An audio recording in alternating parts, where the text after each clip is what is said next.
더불어민주당 대통령 후보 경선에 정말 문재인 후보를 지지하는 천안시의원 선언문. 이게 나라입니까? 라는 국민들의 절규소리가 들립니다. 박근혜 최순실의 국정농단 사태 분노한 민심은 전 세계가 놀라는 평화적 촛불 시위라는 시민혁명을 통해 새로운 대한민국을 요구하고 있습니다. 새로운 대한민국은 국민이 주인인 진정한 민주공화국과 내게 도움이 되는 나라, 신뢰할 수 있는 국가의 요구입니다. 지난 10년 동안 이명박 박근혜 정부와 자유한국당은 역사의 물줄기를 거슬러 대한민국을 과거 유신 독재 시대로 되돌려 놓았습니다. 그 심각한 실상은 이루 헤아리기도 힘든 가운데 국민의 눈과 귀를 가린 언론 장악, 불법적인 민간인 사찰과 블랙리스트 관리, 공권력을 이용한 노골적인 선거 개입, 표현의 자유를 억압하는 인터넷 검열 등 대한민국의 헌법을 유린하고 군사 독재와 목숨을 걸고 싸우며 피로 일궈낸 이 땅의 민주주의를 철저하게 짓밟았습니다. 각종 사건, 사고, 재난의 현장에서 어김없이 나타나는 정부 시스템의 부재는 무능하고 무기력한 모습을 보이고 있으며 국민을 지켜내지 못하는 정부라는 손가락질을 받고 있습니다. 자유한국당 집권 10년은 대한민국을 정치, 경제, 사회적으로 총체적 위기 상황을 만들었습니다. 개성공단 일방적 폐쇄 조치는 남북 관계의 경색을 강화시키고 군사적 긴장을 증폭시키고 있으며 사드 배치와 위안부 문제 해결 등으로 대별되는 주변국들과의 외교적 실책은 대한민국의 미래를 더욱 암울하게 만들고 있습니다. 점입가경으로 구시대의 망령인 정경유착과 부정부패를 부활시키고 기업 총수들과 독대를 통해 수백억 원의 자금을 마련하여 온 것은 특검을 통해 속속 밝혀지고 있습니다. 역사상 어떠한 정권이 이처럼 짧은 기간에 역사의 시계추를 멀리 되돌려 놓을 수 있겠습니까? 이번 19대 대통령 선거는 역사의 시계추를 정상으로 돌려놓는 선거가 되어야 합니다. 국민들에게 희망을 주고 새로운 대한민국을 여는 선거가 되어야 합니다. 우리는 더불어민주당과 문재인 후보가 대한민국의 희망이 되기를 희망합니다. 문재인 후보는 지난 김대중 노무현 민주정부와 10년간 이룩한 성과를 이어받고 남북 화해 협력의 전기를 마련하며 자주적인 실리 외교를 통해 대한민국의 국익을 증진시키고 주변국과의 군사적 긴장을 해소할 적임자라고 확신합니다. 문재인 후보는 검증된 도덕성을 바탕으로 구시대적 병폐인 정경유착과 부정부패를 척결하고 대한민국의 국가 시스템을 한 단계 선진화시킬 것입니다. 문재인 후보는 참여정부 국가균형발전 정책의 입안자이자 실행자로서 국가균형발전 시즌2를 통해 중앙과 지방 간의 실질적인 권한 분산, 상생협력 발전, 풀뿌리 지방자치 강화, 나아가 세종시를 완성시키고 발전시킬 적임자입니다. 탄핵이 인용된다면 이번 대통령 선거는 절체절명의 국가적 위기 상황에서 치러지는 선거로서 연습도 준비도 할 수 없는 선거가 될 것입니다. 당선된 그 다음 날부터 대통령 직무를 바로 수행해야 하는 이례적인 선거입니다. 우리는 박근혜 최순실 국정농단 사태를 통해 준비된 대통령, 검증된 대통령의 중요성을 뼛속 깊이 깨닫고 있습니다. 문재인 후보는 지난 대선과 당대표 등을 거치며 철저하고 똑똑하게 검증되고 준비된 후보입니다. 연습이 필요 없이 바로 대통령 직무를 수행할 수 있는 대한민국의 유일한 후보라고 생각합니다. 새로운 대한민국으로 가는 중요한 길목에서 실시되는 더불어민주당의 대통령 후보 경선이 국민들의 적극적인 관심과 지지를 받고 국민들께 큰 희망이 되기를 바라며 뜻있는 시민 여러분의 많은 참여를 호소드립니다.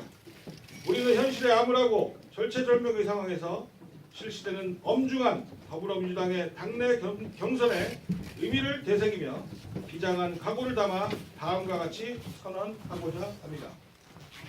하나, 우리는 우리 당의 경선 과정에서 문재인 후보를 적극 지지하고 민주당 내 경선 승리와 나아가 대선 승리를 위하여 함께 노력할 것을 약속한다. 하나, 우리는 촛불 민심으로 나타난 국민의 뜻을 정확하게 인식하고 새로운 대한민국 건설에 앞장서며 이번 대통령 선거가 국민에게 희망이 되도록 노력할 것을 다짐한다. 하나, 우리는 우리 더불어민주당의 대통령 후보 선출을 위한 당내 경선 과정에 불순한 의도로 참여하여 국민의 선택을 왜곡시키는 세력에 대하여 발본색원하고 끝까지 그 책임을 물을 것을 엄중 경고한다. 2017년 2월 20일 문재인 후보를 지지하는 천안시의회 의원 일동. 이상입니다. 특별히 질문사항 있으시면 질문을 좀 해주시고요. 문재인 후보를 지지하는 이유는 안 여쭙고요. 안희정 지사가 안 되는 이유. 아니 그런 건 없고요. 문재인 후보를 지지하는 이유를 설명드릴 수 있습니다. 안 되는 이유는 그러니까 문재인 후보를 지지하는 이유를 설명드리는 것이 충분히 그런 거에 대한 설명이 될 거예요. 안된다 개념으로 보시는 건 좀 오해하신 것 같고요. 이거나 지금 탄핵 국면에서 촛불 민심이 모여있던 그 상황에서 정권을 안정적으로 정권을 교체되고자 하는 국내 열망, 이어지는 바로 정부 수립과도 이어질 언론개혁, 검찰개혁, 그다음 검찰개혁을 비롯한 국가적 과제 이런 것들을 신속히 진행하기 위해서는 원내대표 포함한 안정된 국정운영 시스템이 필요하지 않을까. 물론 훌륭한 안정된 정도 훌륭하시지만 그런 면에서 이제 더 나아 이렇게 봐주셨으면 좋겠습니다. 예, 맞습니다. 네, 질문 좀. 예. 네, 중남신문입니다. 그 천안시 의회 소속의 더불어민주당 의원들이 다른 분도 많이 계시는 걸 알고 있는데요. 지금 오늘 오신 분이 6분인데 이정남 의원님은 오늘 안 오셨고요, 그죠? 이 자리에 안 오셨고, 그죠? 지금 갑자기 가족에 예. 좀 편찮은 분이 있어서 뭐 그건 뭐 그럴 수도 있고. 여기 어쨌든 하여튼간 낭독하 여기에 이제 선언을 하에 참여하는 의원은 제가 명단을 잠깐 말씀드리면 전종환, 임치견, 김영수, 황천순, 김선택, 이종담 의원이 되겠습니다. 예, 그런데 이제 제가 여쭤보고 싶은 거는요. 다른 그 같은 당 소속의 다른 의원님들도 다른 생각을 갖고 있는 건지 아니면 여기 오늘 명단에 올라있는 6분만 문재인 후보를 특별히 지지하는 이유는 무엇인지 다른 분들은 다른 소속되어 있는 의원님들은 그럼 안희정이나 아니면 이재명 씨나 뭐 다른 분들을 또 지지하는 건지 당론인지 그걸 정확하게 좀 알고 싶은 겁니다. 질문 잘 이해했고요. 정확하게 그분들의 입장은 본인들한테 물어보는 게 제일 좋을 것 같지만 질문하시니까 이제 저희가 이걸 준비하는 과정에서 몇 가지 확인한 걸로는 우선 첫째 지지 후보가 다른 분도 있었고 또 이거 심정적으로 동의하지만 선언까지 기자회견까지 하면서 대외적으로 밝히면서까지 좀 확정을 지지하기 좀 부담스러운 점이 있다. 자연스럽게 우리 민주당 내 경선이 이루어지고 그렇게 해서 결정된 후보를 해서 같이 힘을 모으자라는 의견도 일부 있었습니다. 그러니까 각자 사람에 따라 좀 온도차가 있는 걸로 이해해 주시면 되겠습니다. 하나는 당내 경선이기 때문에 이걸 당론으로 결정하고 일부만 한다 이런 개념은 없는 겁니다. 당 안에서 자유로 축제적 투표를 하자는 거기 때문에 지지 후보는 누구나가 될 수 있는 거기 때문에 그 안에서 적극적으로 행동한 의원들의 모임이라고 봐주시면 될 것 같습니다. 나머지 의원님들에 대해서는 좋고 나쁘가 아니라 그분들의 또 다른 적정 영역이 있고 그러면 그 말씀은 예를 들어서 문재인 후보 측이나 중앙당 내지는 지역 국회의원님과 뭐 교감설 이런 건 없었던 건가요?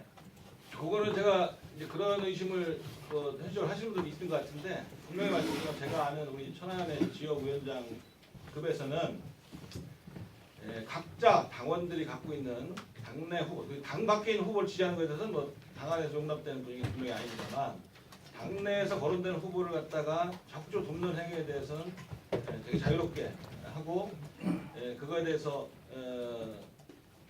나중에 후보가 결정된 이후에는 그 후보 결정된 후보를 통해서 하자고 하는 나름대로 좀 그런 합의된 정신들이 있습니다. 그래서 그런 것과 관련해서는 제약은 없다. 또 그리고 그 면면을 보시면 저희들도 그런 것으로부터는 자유화 모습들이 보이실 거라고 봅니다. 저기 그러면 여기 연습 없이 바로 대통령 직무를 수행할 수 있는 대한민국 유일한 후보라고 하셨는데 문재인 전 대표가. 저희 주관적일 수도 있지만 저희 분명히 믿고 있습니다. 근데 이제 당 대표 등을 거치면서 이렇게 검증된 준비된 후보라고 하셨는데 그럼 안희정 지사 같은 경우는 7년의 도정을 잘 이끌었다는 평가를 받고 있는데 그러면 이제 어떻게 보면 연습 없이 바로 이렇게 대통령 직무를 수행할 수 있는 거를 그럼 안 지사하고 차이를 두자면 안 지사가 좀 더 높은 위치에 있는 게 아닌가 하는 생각이 드는데 어떻게 해서 그런 결론을 내리셨는지. 일단 요 선언문에도 잠시 언급했습니다만 이번 선거가 갖고 있는 대통령 선거가 갖고 있는 절체절명성 그리고 또 특수성들 아까 설명을 다 드렸습니다만 당선이 되면 그날 자정부터 대통령직을 수행해야 되는 엄중한 상황. 또 과거 같은 대통령이 당선되고 한 1, 2개월 동안 인수위원회라는 그런 걸 통해서 대통령을 또 했어야 어떤 조각들이나 이런 것도 있었지만 그런 것도 없는 상황. 그리고 또 대통령 후보가 되는 과정에서 대한민국 정치의 어떤 현실적으로 다양하게 검증되는 그런 것들, 그런 것들에 대해서 좀 이미 검증이 그런 절차를 한번 거쳤던 분, 그리고 또 이번에 국정농단 사태로서 확인됐지만 또 과거 그런 것들이 좀 약하거나 또 부실해서 벌어졌던 대한민국 사회의 어떤 이런 병폐나 이런 것들을 생각할 때 어느 때보다도 검증되고 준비된 후보, 그런 후보가 절실하다라는 것이지 어떤 후보가 나쁘니까 그 후보는 개선 안 되니까 하는 논리는 아니라는 말씀입니다. 하나만 더 여쭤보겠습니다. 지금 여기 그 명단 올라온 6분 의원님들은 과거에는 뭐 친노 비노 이랬는데 이제 친문 뭐 이런 말이 나오고 있습니다. 친문으로 봐도 되는 거죠? 아니 그렇게 얘기하시면 아니라 저는 길쓰기 편한 분들은 이렇게 나누면 프레임을 잡아서 글쓰기가 편하지만 실질적 현상은 그렇지 않다 이 말씀을 드리겠습니다. 아니 그러면은 그 다른 분들은 왜 동참을 안 하시나가 싶어 궁금해서. 그거 설명드렸지 않습니까? 현상에 있는 거를 저희들 쓰는 게 아니죠. 시정제도 의미가 다릅니다. 그러니까 이제 지문이라고 보기는 좀 그렇다 이거죠? 그러니까 이번 문제는 지지한다는 얘기죠. 그렇지 지지한다. 그러니까 당내 경선이라고 하는 구체적인 상황이 진행되는 상황에서 그 경선에서 우리는 문재인을 지지한다. 뭐냐면 우리 선생님도 말씀드렸는데 우리가 정치적 영역에서 단파나 패를 짓지 말자라고 얘기해도 비전이잖아요. 근데 그렇게 해버리면 오늘 여기서 기자 글로 패를 딱 만드는 것은 올바르지 않다. 그래서 우리는 지지한다 이렇게 보시면 아 그래서 제가 여쭤보는 거예요. 혹시 그런 또 예, 그런 쪽으로 또 갈까 의 싶었어요. 어색성은 좀 있지 않을까요? 경선을 승리하면 뭐 후보가 되는 거고 아니면 패배하더라도 아니 그 충남 도지사직은 계속 유지가 되는 건데 천안시의회 시의원들께서 이렇게 지지를 해버리면 거기에 있어서 이제 향후에 어색함이 반대의 어색함이 있어요. 뭐 질문 하실 수 있는지 모르지만 그거는 이제 안희정 지사는 좀 모독하는 질문일 수도 있고, 제가 우리 이제 민주당 안에 제가 이제 정당에 몸담은 지도 벌써 오래되었습니다만 최소한 여러분께 약속드릴 수 있는 것은 민주당이 그렇게 최소한 그런 민주적인 의사소통이나 그런 자유로움이 보장되지 않는 정당은 아니다. 충분히 보장되고 가능한 정당이다. 이게 어색하기 전에 이게 끝나면 바로 대통령 선거가 있잖아요. 문 대표님이 되면 안지사님 2명을 이렇게 도울 거고 또 안지사님만 되면 나머지 이재명 후보님 지역들은 다음 흔쾌히 저는 다 볼 거라고 봅니다. 그 안에서 다 용화되지 않겠냐 이렇게 봅니다. 네, 맞습니다. 우리 문재인 대표님이 재벌 개혁을 할 수 있다고 검증된 게 있나요?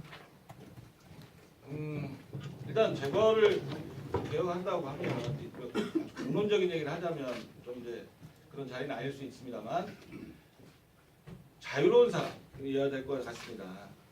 우선 가장 중요한 게 도덕성이나 청렴성이겠죠. 근데 이제 그런 부분에서 현재까지 나타난 것으로서 어느 후보보다도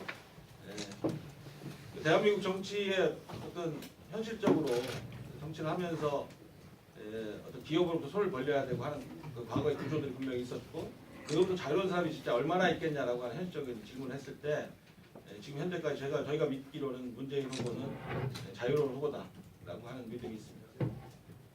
근데 이번에 이재용 구속 이전부터 해서 거기에 대한 어떤 언급을 거의 안 한 걸로 이렇게 나오는데 그래서 재벌 개혁에 있어서 이것이 할 수 있겠느냐 하는 데서 의문점을 지적하는 분들이 많이 계세요. 재벌 개혁의 핵심을 보면 현재 우리 재벌 구조라는 구조 선순환 구조에서 숫자 구조 문제가 제일 큰 문제예요.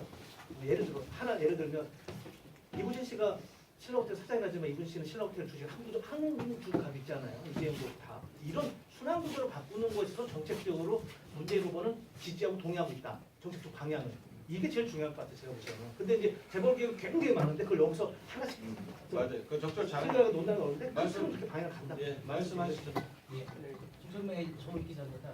지금 말씀하신 대로 최근 박근혜 대통령의 농단 사태를 보고서 사실은 많은 지식인들이 창피해하고 정치 망신성 얘기까지 나옵니다. 우리가 아까 말씀하신 대로 이게 나라냐고 하는 거기에 100% 공감을 합니다. 지금 말씀하신 대로 지금 현직에 계시면서 문재인 후보를 지지한다고까지는 충분히 이해를 합니다.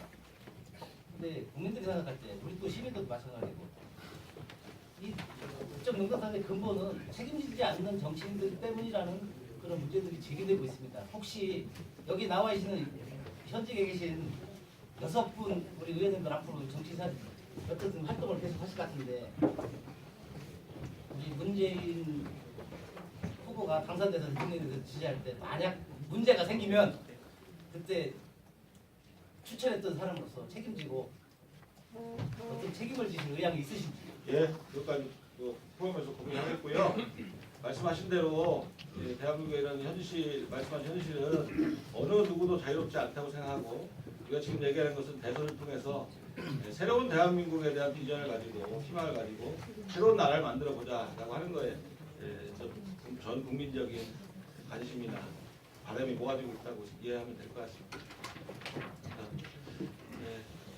더 질문이 없으시면 이상 마무리하도록 하고요. 하여간 좀 어떻게 보면 좀 이례적으로 느낄 수도 있는데 저희가 말씀드린 그 내용대로 저희가 소속된 더불어민주당의 대통령 후보를 선출하는 아주 중요한 과정이 진행되고 있고 거기에서 우리 책임 있는 당원으로서 거기에 대해서 분명히 입장을 좀 밝히는 것도 도리라고 생각했기 때문에 이런 과정이 있었다라고 이해해 주시기 바라겠습니다. 감사합니다. 고맙습니다.